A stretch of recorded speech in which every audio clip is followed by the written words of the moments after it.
Prabowo Hatta dan ketua-ketua umum partai koalisi yang pada saat sekarang ini sedang menuju untuk membesuk beberapa orang yang menjadi korban ya pada hari ini dalam rangka berjuang untuk keadilan dan kebenaran.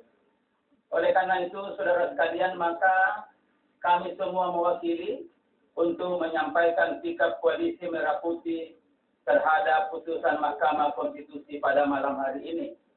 Untuk mempersingkat waktu, saya mempersilahkan kepada saudara Tontowi Yahya selaku juru bicara koalisi Merah Putih. Silakan.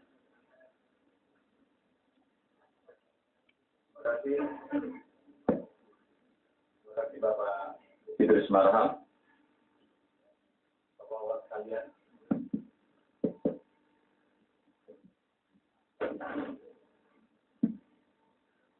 Bapak-bapak sekalian, perwakilan dari partai-partai Koalisi Merah Putih, serta Bapak dan Ibu, saudara-saudara sekalian dari media yang saya hormati.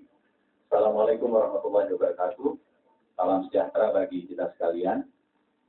Sebelum saya membacakan sikap Koalisi Merah Putih terhadap putusan Mahkamah Konstitusi, terlebih dahulu kami ingin menyampaikan keprihatinan kami serta duka yang mendalam atas cederanya, baik berupa luka ringan sampai dengan luka berat yang sangat parah dari lebih dari 50 relawan Prabowo Hatta yang tadi sore bahkan sejak pagi sudah berkumpul di area Mahkamah Konstitusi dalam rangka mencari keadilan yang berujung kepada penegakan demokrasi yang bersih, demokrasi yang berkualitas, yang dimanifestasikan dengan salah satunya adalah pemilihan presiden yang berkualitas dan legitimate. Oleh karena itu, mewakili segenap keluarga besar Koalisi Merah Putih, kami menyampaikan keprihatinan dan duka yang mendalam kepada rekan-rekan kami yang saat ini sedang dirawat di rumah sakit beserta keluarga mereka masing-masing yang tidak hanya datang dari Jakarta, tapi juga datang dari provinsi atau daerah-daerah lain. Kami akan memperhatikan, kami akan bertanggung jawab, dan semangat serta komitmen dari Anda semuanya adalah semangat yang harus kita jaga dalam rangka menegakkan demokrasi di negeri yang kita cintai. Assalamualaikum warahmatullahi wabarakatuh. Sebagai warga negara yang menjunjung tinggi konstitusi, kami Koalisi Merah Putih mengakui putusan Mahkamah Konstitusi sebagai institusi yang menangani, mengadili, dan memutus akhir sengketa Pilpres.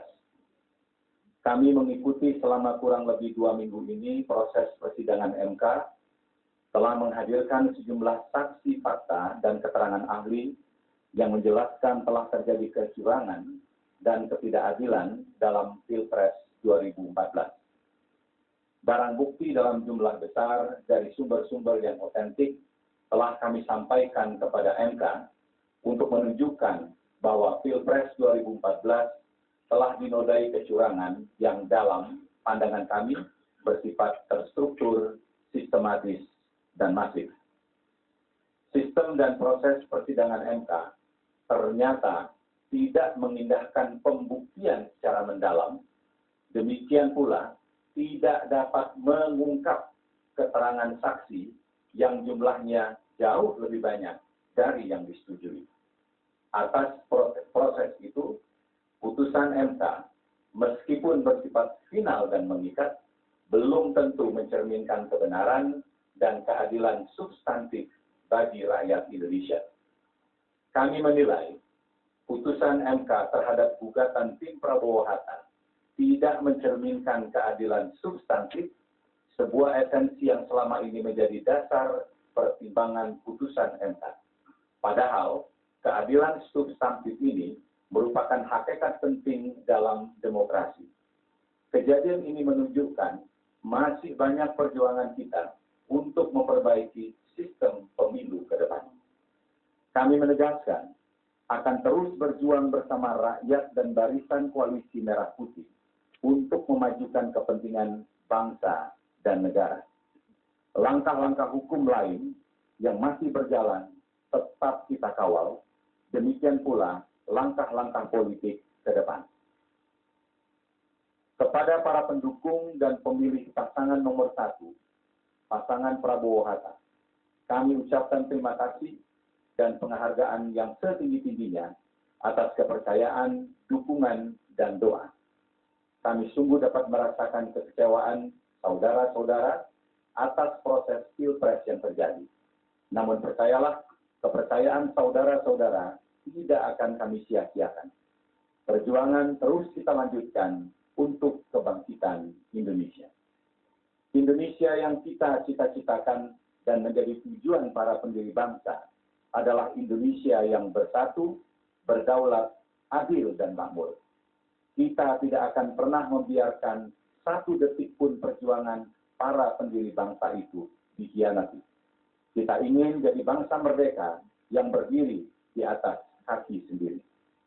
Untuk itu, Indonesia yang kita kehendaki adalah Indonesia yang tidak kenal lelah, pantang menyerah, tidak akan berhenti, dan lebih baik mati daripada tunduk dan didikte bangsa lain.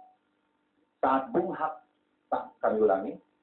Bung Hatta menyatakan, lebih baik kami melihat Indonesia tenggelam di dasar lautan daripada melihatnya menjadi embel-embel negara asing.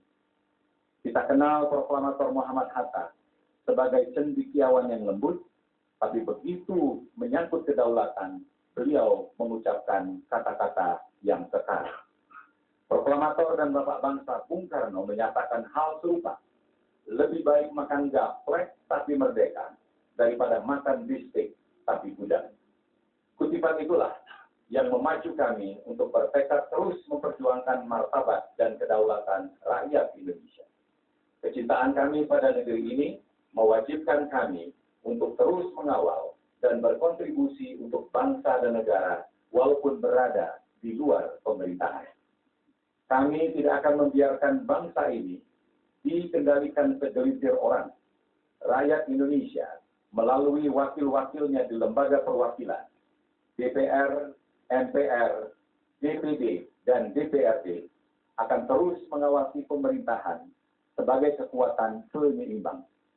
Dengan cara itu, kami akan memastikan sistem checks and balances berjalan dengan baik.